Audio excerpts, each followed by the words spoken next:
Good day. I hope you're doing well. As stated earlier, I'll be doing a video on tutorial 3 as well, section A of tutorial 3 and the extra credit exercise, just covering all 3 questions. I'll just start with this quickly. So there has been a question here. So there are 2 questions actually. So the first one is, according to the expectations theory of the term structure, it is better to invest in 1-year bonds reinvested over 2 years than to invest in a 2-year bond if interest rates on 1-year bonds are expected to be the same in both years. Is this statement true, false, or uncertain? And you have to expand for 5 marks, right? So the statement is already there. And as you can see, we are touching on the expectations theory. So you need to know the different theories that speak to the term structure and the risk structure. This is also in the summary that I sent you. And also just pay attention to these different theories in the textbook because they do unpack how bonds and interest rates work, particularly if you are taking risks or if you're being risk averse about certain bonds, or if you are investing according to a certain percentage or reinvesting, whatever the case is. If you are investing at a certain rate in a certain period of time, but here we're dealing with the expectations theory. So what exactly are we dealing with here? So the statement is over there, right? And now we have to state whether it's true, false, or uncertain.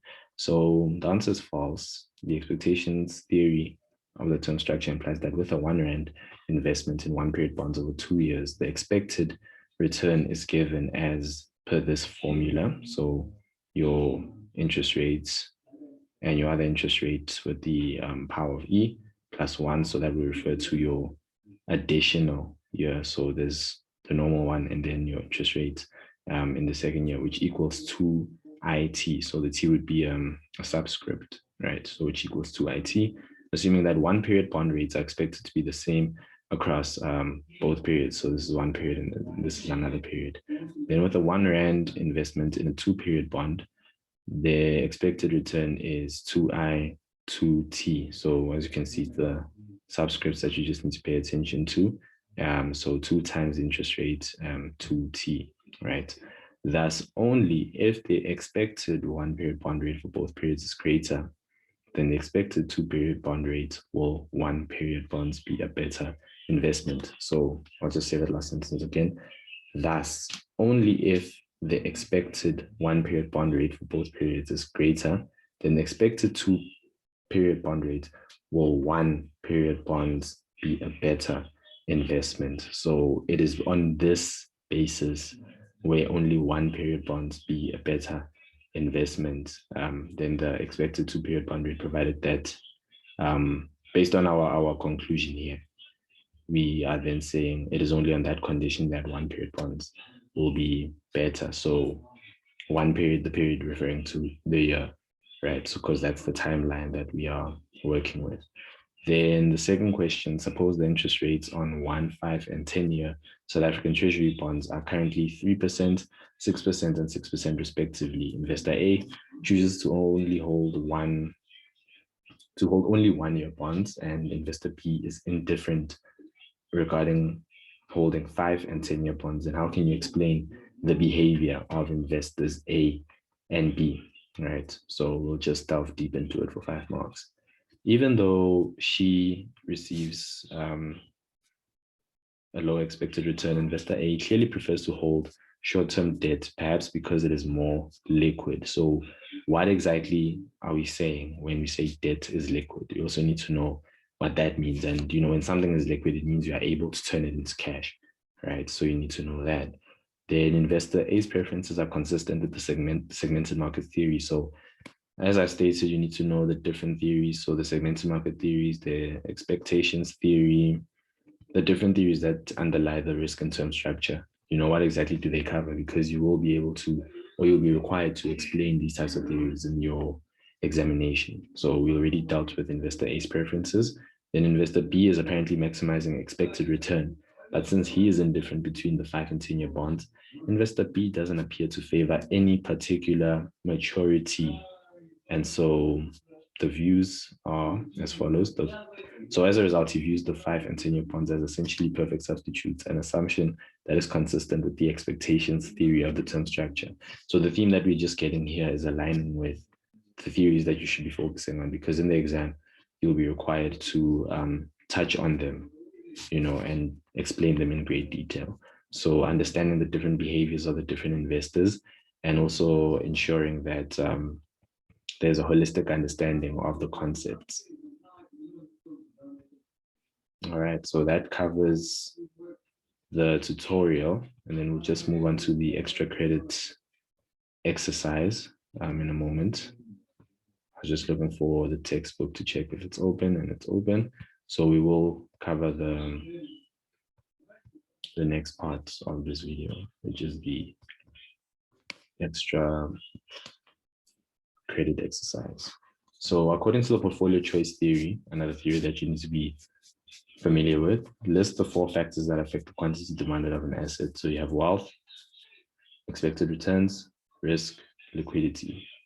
Right, so if I were to stop sharing the screen and go to and share another screen elsewhere, or share the screen elsewhere on another document, or let me not say document in this case, while it is a document, a PDF, let me just say Adobe.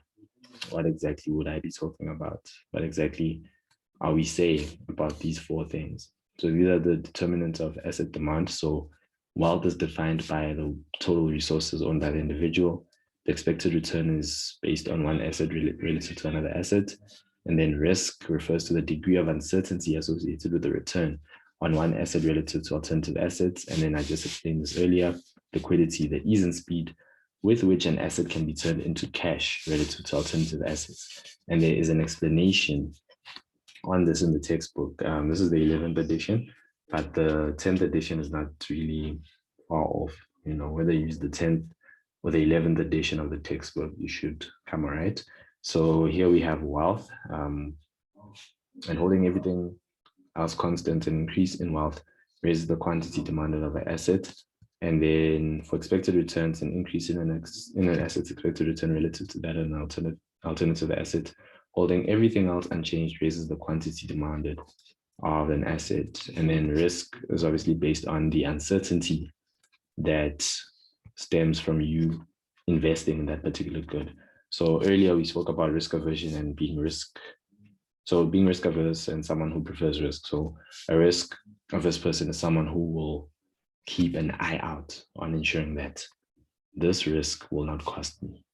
I should take this risk provided that I'm able to benefit more from it. I don't have to lose everything from taking that risk. So they are aware of the consequences. Not to say that a risk preferer is not aware of the consequences, but they're able to take, let me not say a gamble, but take risks based on the fact that they are, not sure if they're diversifying per se, but they want to see where the risk will take them, So what financial decisions are they making? I remember in Ecos 2, you had the assumption of a consumer being rational and independent, right? So in this case, there is independence in the decision being made. So someone who's risk averse and someone who's a risk preferer, they have their own preferences. So we need to respect that and ensure that whatever route they take will lead them to a certain outcome. So everything else being equal, they prefer to hold the less risky asset, and holding everything else constant, if an asset risk rises relative to that of an alternative asset or alternative assets, its quantity demanded will fall. Then liquidity, as explained earlier, how quick can you turn things into cash and at a low cost as well. So if an asset is liquid, if the market in which it is traded has depth and breadth, that is if the market has many buyers and sellers. So a house is not a very liquid asset because it may be hard to find a buyer quickly. If a house must be sold to pay bills, it might have to be sold for a much lower price. So the more liquid an asset is relative to alternative assets, holding everything else constant or ceteris paribus, the more desirable it is and the greater the quantity demanded will be. And then you have to be familiar with your theory of portfolio choice, understanding the relations between wealth, expected returns, risk, and liquidity. And these results from the theory of portfolio choice are summarized in the table right here. So the change in variable will always lead to a certain outcome in the quantity demanded. So if wealth goes up, quantity demand goes up. So there's a positive relationship there. Expected return goes up, quantity demand goes up, positive relationship. Risk goes up, quantity demand goes down. So negative relationship. Liquidity goes up, quantity demand goes up. So there's a positive relationship there. So obviously, if you just switch them around, you follow the same suit. So if risk was to go down, quantity demanded will go up. All right. So also just make sure you are very familiar with everything that's happening in the textbook, because these concepts are outlined appropriately. So then chapter 6 speaks directly to what we were just covering now. So risk and term structure, you need to know your default free bonds, your risk premiums, etc. Understanding the different shifts between corporate bonds and treasury bonds. So if the demand for, so if an increase in default risk shifts the demand curve for corporate bonds left, that would lead to the treasury bonds shifting right. So obviously your treasury bonds price would go up, and then the price of corporate bonds would go down, and that would increase your risk premium. So the risk premium is then that difference between the latest price in the treasury bonds and the latest price in the corporate bonds. So the spread, that's what it is. So it's the spread between the two, between the interest rates on corporate versus treasury bonds. Remember that price and interest rates have a inverse relationship. So if prices go up, then interest rates will fall. And if prices fall, the interest rate goes up. So if we were to go back to the other screen, just want to go to the other screen in a moment. If we were to go back to the Word document, we would then see that that's confirmed in question 3. So if there's excess supply in the bond market, what will happen to interest rates? Grammarly is intervening there, saying that the sentence is not the one, but okay, the question is more or less the same. What will happen to interest rates if there's excess supply in the bond market? There's excess supply, so the price will fall and interest rates will rise. And then let's deal with question 2, which I think was pretty much covered while we were explaining wealth.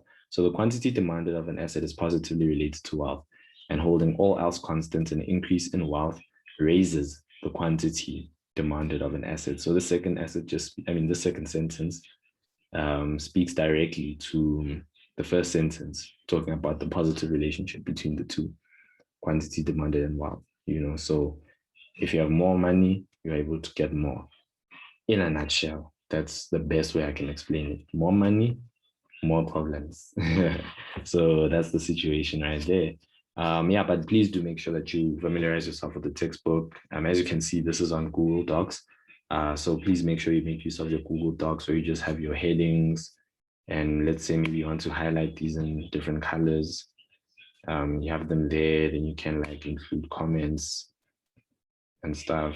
Maybe you want to include a comment there and talk about wealth. So an increase in wealth